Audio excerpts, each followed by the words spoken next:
It's a big-time Big Ten showdown in Cali this Saturday. Last season when Michigan and USC met, it was their first regular season matchup since 1958. Michigan won that game 27-24 on a go-ahead last-minute TD. Now this Saturday, it's the Wolverines, ranked 15th in the country, up against a team that's also 4-1, and those are the Trojans. And we brought up last year's game and that 27-24 final score, and Michigan getting the win despite just 32 passing yards, but that's why running for 290 goes a long way to getting a dub. Almost the complete opposite for the side of USC, rushing for 96 yards and throwing for 283. So we keep that in mind as we now get set for this Saturday afternoon, and we're pleased now to welcome in Sam Webb, who covers Michigan for 24/7 Sports, and Ryan Abraham, also with 24/7 and covering USC. Big Ten CFP implications here, you figure, for both sides, and you look at the opportunity to win and to win out, and you're probably exactly where you want to be at the end of the year. Ryan, you first here. How much weight and pressure is on this game here with both those things still at play? Yeah, it's huge, I think, for Lincoln Riley and the Trojans. USC still has road games against Notre Dame and Oregon coming up. And, you talked in the whole offseason about how they need to improve after going 13-11 the last two regular seasons. That Illinois game, which, start the season, you felt like a top 10 team on the road, but it was a very winnable game that USC wasn't able to take care of business there. So I think this Michigan game is really important. If you lose this one, you're staring at 4-3 after starting 4-0. So I think there's a lot of pressure on Lincoln Riley and the Trojans to get a win this Saturday against Michigan. Zach, this really, I think, sets the hue for the rest of the season. I think that if Michigan can win this game, you got a really tough Washington team coming into Ann Arbor, but not to say they coast into Ohio State, but boy, the outlook really looks as smooth as you could possibly be.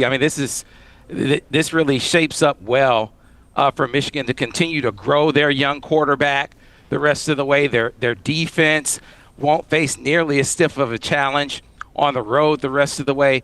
This is just a huge sort of statement game for them after their, last maybe huge road challenge at Oklahoma. I think they were pleased with how they responded on the road against Nebraska. But this is a much more potent offense, a better quarterback, better receiving core. So a higher hurdle to clear. And if they can do it, I think they'll feel like this is a real statement for them as they talk about their playoff candidacy.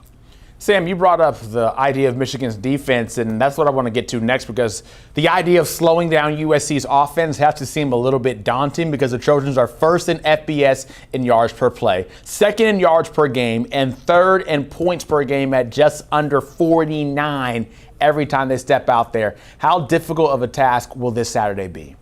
Extremely difficult. You're talking about a team that not only has a quarterback that is very efficient, but now, unlike last year, you have a quarterback that can present a threat with his legs. He really tests you with his ability to be that extra guy that you have to account for, which they didn't have to worry about last year. So I think the name of the game will be getting in his face, pressuring him, making them be methodical.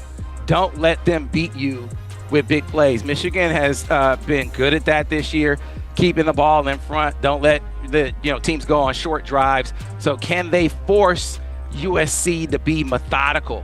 8, 9, 10 play drives. If they can do that, that'll be their friend. And run the football on offense. Make your offense be part of your defense. Run the football, keep their offense off the field. I think that was part of Illinois' plan. That was very effective in helping them get that victory. Michigan is going to try to take a page out of that book. For USC, it's funny that they just hardly punt the ball. And I think if you're never punting, you're never putting that punt team out there, probably some good things are happening on offense. You mentioned some of the statistical analysis there. I think for Jade Mayava, who really was a turnover machine in the last 4 games last year, 7 turnovers in his 4 starts, to have only 1 turnover through 5 games. I think he's really been the straw that's stirring this drink and playing at an elite level, a lot of the level you've seen from some of the Lincoln Riley quarterbacks that have been number 1 overall picks and won Heisman trophies and all that. I'm really surprised as how mature he's become and how well he's been able to take care of the ball. And they've been able to score with big plays, but also pick up a lot of third downs and move down the field. It just seems like when it gets to third and sometimes fourth down, they just don't want to come off the field. They're just an aversion to getting that punt team coming out there. So, at Illinois, they had a couple turnovers. It was Jaden Maiava's first turnover. But if they're able to keep that going against a much tougher Michigan defense and just not put the punt team out there, I think they're going to, it's going to bode well for USC on Saturday. Sam, in the lead up to this, we showed kind of the stats from the game last year, and we saw how many rushing yards Michigan was able to rack up. They're back to their old tricks again this year. The most rushing TDs was 17 of them in their first 5 games of a season since 2022. How do they make sure that going into Saturday, I'll say that justice can keep getting served? Great. That's an outstanding segue there, Zach. I think it's going to be different how they run it against them this year. Justice Haynes has been a revelation, terrific running back. I think Michigan has found a way to get outside with him. A lot of outside zone. That's a new part of their offense, even though they didn't run that play last week. But he has been electric running the football, over 100 yards in every game, a 40-yard explosive play at least in every game. And so that's going to be a big component. I mentioned in the last exchange that running the football as part of your offense as part of your defense is going to be a big part of the equation. You look at the Illinois game, they had a porous offensive line. They were a team that was struggling to protect their quarterback. They had surrendered 7 sacks in that Indiana game, and USC was leading the nation in sacks heading into that contest with Illinois. They sacked Illinois 1 time. The reason was Illinois was able to run the football, which brings us to Michigan.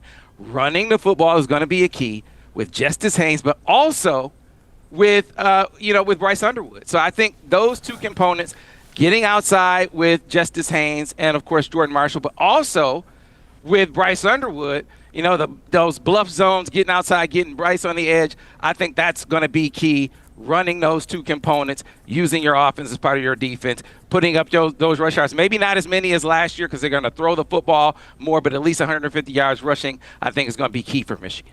Haynes is just the second Michigan player in the last 30 seasons with 100 or more rushing yards and 1 or more rushing TD in each of their first 5 games. Denard Robinson, the only other one back in 2010 to go back to that. Ryan, I go to you here because in your very first answer to my first question, you brought up Lincoln Riley. And I'm wondering maybe what's the temperature, what's the vibe check around him right now with the program? Because you look at it, obviously you need a win, and he's just 4-11 against AP-ranked opponents with USC. Could things get hot if he loses? Yeah, I mean, with the contract and the amount of years and how much would be owed, I don't think it can get that hot of a hot seat. But as far as the fans go, I think this is a really important game for him. I think looking at that Illinois game, the toughness would come up sometimes, and for Brett Bielema's team to lose by 53 points and then really play well, and like Sam said, run the football against USC, not allow Luke Altmaier to get sacked. It was more of a Big Ten game, and I think for Lincoln Riley, it's sort of important to put that top offense out there, to give them opportunities to score and try to make it look like a more Pac-12 game. If Michigan's going to run for 300 yards on USC, they're not going to win the football game. So I think just showing that USC belongs in this conference, they can get a big win.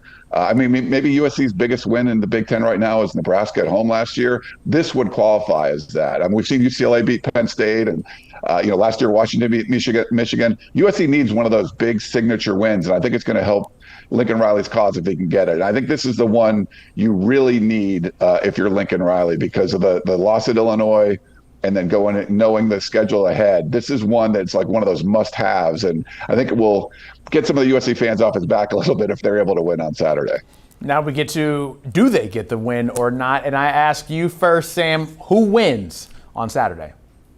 Yeah, listen, I think the blueprint was really laid very well. I think that Illinois game was a great reference point to see what you need to do if you're Michigan. You got to run the football. But I think they have also discovered a pathway to balance. You have found your number 1 receiver in Donovan McCulley. You have found another explosive element in the passing game, the guy opposite him and your freshman wideout, Andrew Marsh. And so now if you can target them a bit and find a way, if you're Bryce Underwood, to incorporate them enough to keep them honest, because they're going to load up to try to stop the run and hit a few shot plays, which I think is going to be key and achievable in this contest. Michigan has got to get in the 30s. I think they will. I think they'll run for close to 200 yards in this game. Not quite as many as they did last year, but I think it'll be enough to win on the road like they've been tested at Oklahoma, tested in Nebraska. I think that'll have Bryce Underwood ready and prepared. I have Michigan winning this game 37-31. And for me, I think it's one of those USC has to circle the wagons for this one. They know, I think everyone in that building know it's a must win. They have probably the best unit out there. USC's offense has been really elite. Just the defense has not played as well. I mean, they had Michigan beat on the road last year if they just don't give up a super long run where Michigan wasn't throwing the ball. Now with Bryce Underwood, they actually have, two dimensions of the offense instead of just one. But I think this USC offense is going to be able to put enough points on the board to another close game here. But I think USC takes care of this one at home, something in the 34-31 range. 34-31, the final there. The line currently USC favored by 2.5 points, so we might have a very close one Saturday night at 7:30. Looking forward to it. Sam Webb and Ryan Abraham, thank you for joining us and helping us break down the ins and the outs for that one. If you like that game, you should like this one even more. First off, because it happens at 3:30, so that's chronologically before 7:30, and even more importantly, because it's airing on CBS, number 7 Indiana at number 3 Oregon, streaming on Paramount Plus. The whole crew will be out there. You hear the music, you know the time, you know the vibes. Go tap in.